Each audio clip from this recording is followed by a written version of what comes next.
Olá, eu sou o Fábio Dinsman, CEO da Eco Educacional, e vamos continuar conversando sobre assuntos relevantes da engenharia, questões que povoam aí o nosso pensamento da atualidade.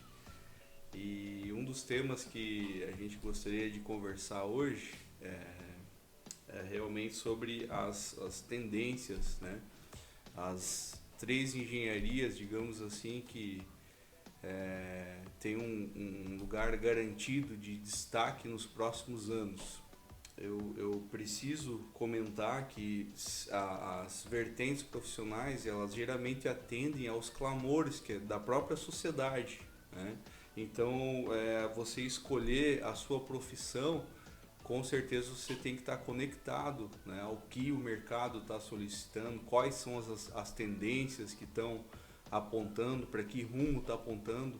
Então, se você estiver minimamente conectado com essas informações, a probabilidade de acerto é muito maior, né? Então, são questões aí que a gente tem que estar levando em consideração. As formações também, eu ressalto que nem sempre são específicas. Por quê? Porque os problemas, como a gente já comentou em situações anteriores, eles são problemas multidisciplinares, são problemas que precisam de mais frentes profissionais para a sua solução. Então, antigamente, o que não havia conexão, hoje passa a existir. Então, as conexões não eram óbvias, né?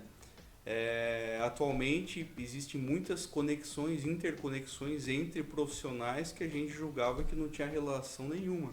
Então, qual que é a relação entre a engenharia e a medicina, a engenharia e a biologia, a engenharia e a questão de programação, de softwares, né? Então, hoje as coisas são muito interconectadas. Então, muitas vezes a formação ela é diversa, envolve uma engenharia e talvez mais algum tipo de especialização que aponte para um rumo mercadológico. Então, um primeiro destaque que eu gostaria de trazer é realmente a questão do tratamento das informações, né? Como você tirar proveito de um oceano de informações. Quando a gente fala em oceano, né, vamos falar em pesca. Quem se propõe a pescar, geralmente essa pessoa vai fazer algum planejamento, né? Ela vai, poxa, que tipo de peixe que eu vou pescar? Então isso implica num tipo de isca, num tipo de equipamento, num tipo de local. Então isso de certa forma já é uma seleção do universo que existe no oceano, é uma seleção para haver um posicionamento adequado, né? Então assim, tudo relacionado hoje a Big Data faz muito sentido. A inteligência artificial também. Então, assim, as empresas que conseguem organizar, mapear, triar dados que façam mais sentido para a tomada de decisão dentro de um universo gigantesco de informações, essas empresas que têm essa capacidade, elas geralmente se destacam. Então, uma grande tendência entre as grandes empresas é essa. As empresas que conseguem, dentro de um universo gigantesco de informações, mapear o que interessa, mapear o que realmente pode fazer sentido na tomada de decisão, com certeza essa empresa vai ter um diferencial competitivo em relação a maximizar lucros, em relação a posicionamento de mercado, em relação a adaptações que essa empresa tenha que fazer para se tornar permanente no mercado, né, para permanecer no mercado por mais tempo. Então, essa questão do tratamento das informações realmente é algo crucial.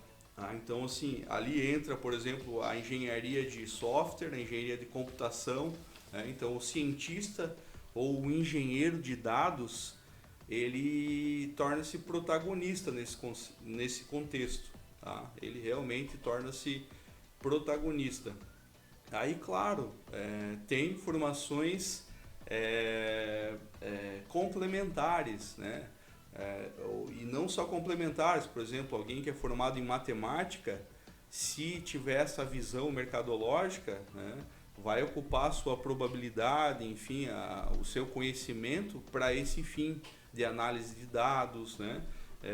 E aí a questão da engenharia da computação, ela instrumentaliza esse conhecimento.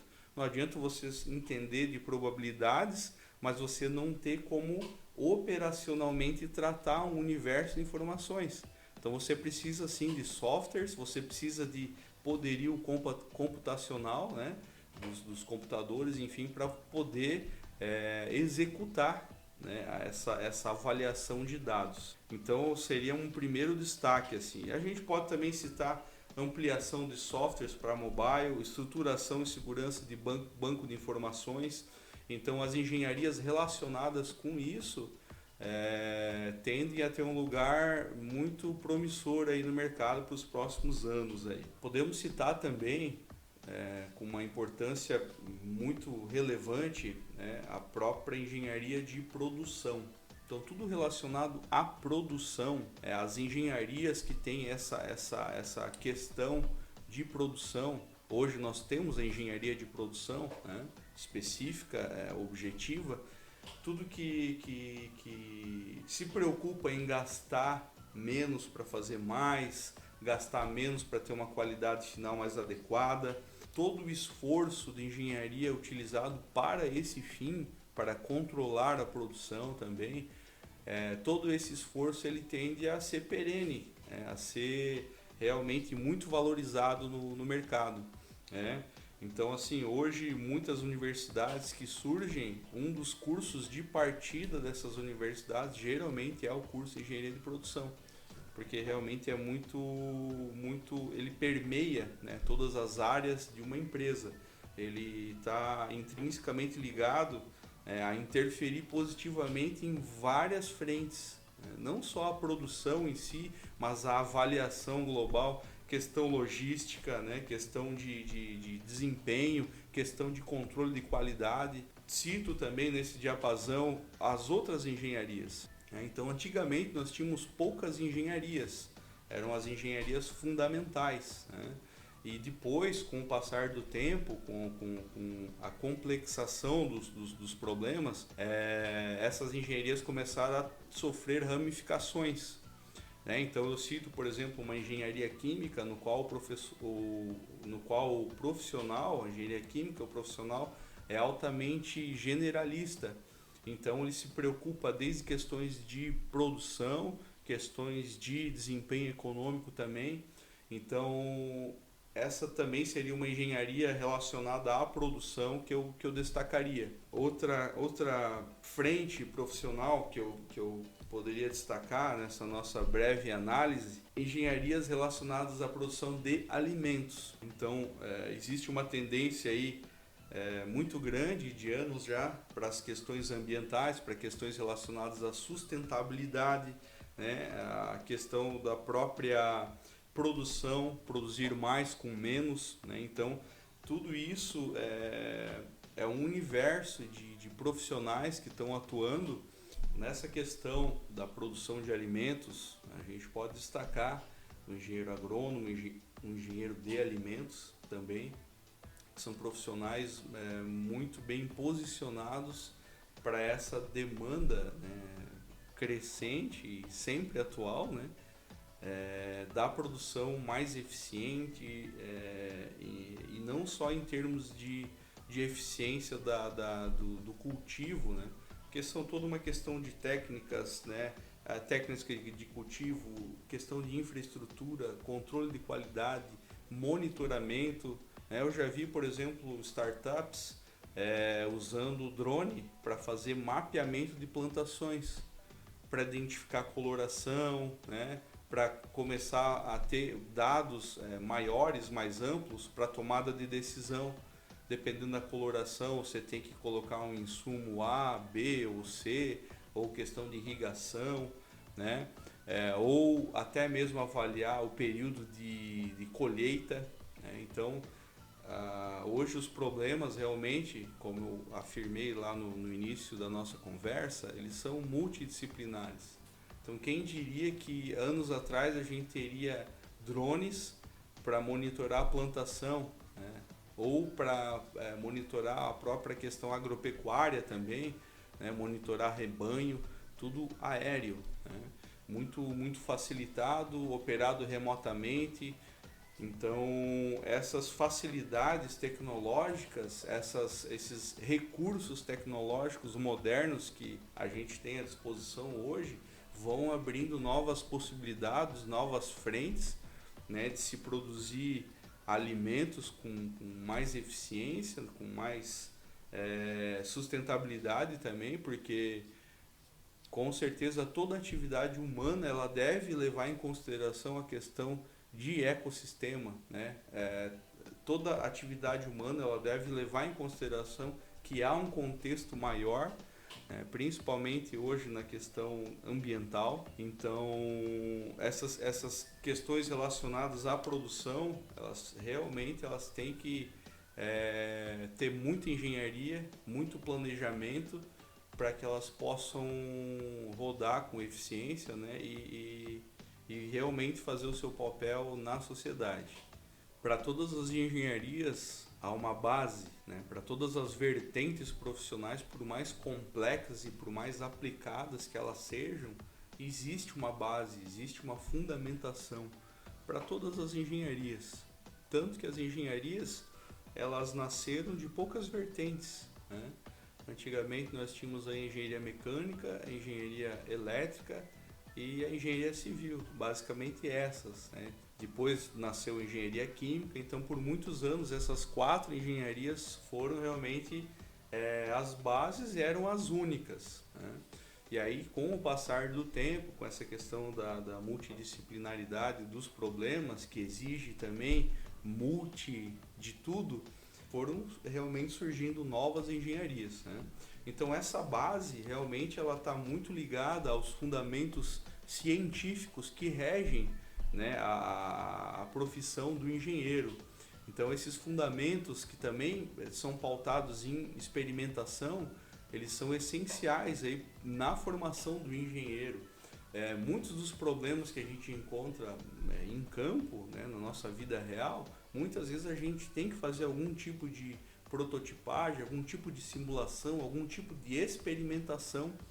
Então essa base que os engenheiros têm, que é sólida, que é um chão firme, né, que eles podem pisar e se basear para a tomada de decisões e para fazer cálculos, fazer projetos, ela está pautada em experimentação. E no caso, a ecoeducacional, né, o papel da ecoeducacional é fornecer, promover essa experimentação com qualidade, com fundamentação.